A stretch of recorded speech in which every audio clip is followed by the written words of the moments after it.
create 1 million jobs. And he had then made a couple of calculations. So I think one could still...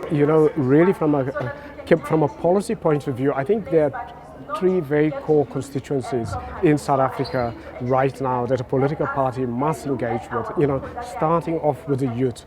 I mean, we are an emerging market where the youth demographic, the youth are the most but the youth are the most excluded. The youth and women are the most excluded. So political parties must cater for women and the youth. And it is going to be very important that the youth are listened to and that the youth are offered something.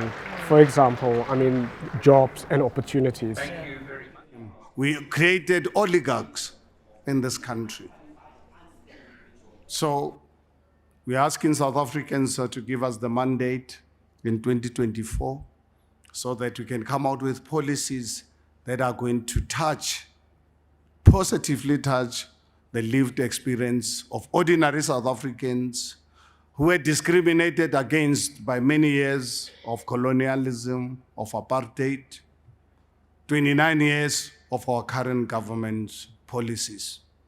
So we need really a new approach, and we need to really be brave about this.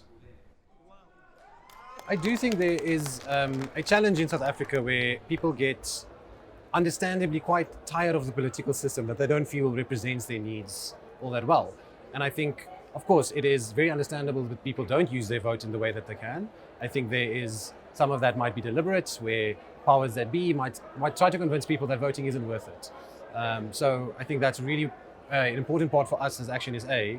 And that's why we went to people and listened to them and asked them, what are the problems that you are dealing with and that you would like the political system to address, to make sure that the political process works better for you. Amendment 2 reads as follows: convert the monetary value of assets stolen or misused by convicted government officials into a corresponding number of years to be served in rehabilitation projects.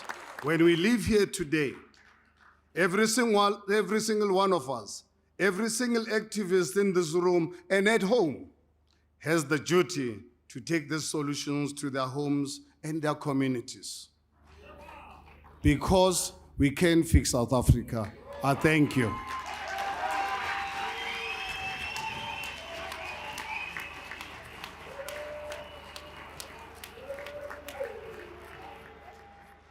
I needed to really find a platform to really express my disapproval of what was happening and mobilize South Africans so that we use the democratic institutions available to us to protect South Africa from becoming another failed African state. And I'm really overwhelmed by the reception.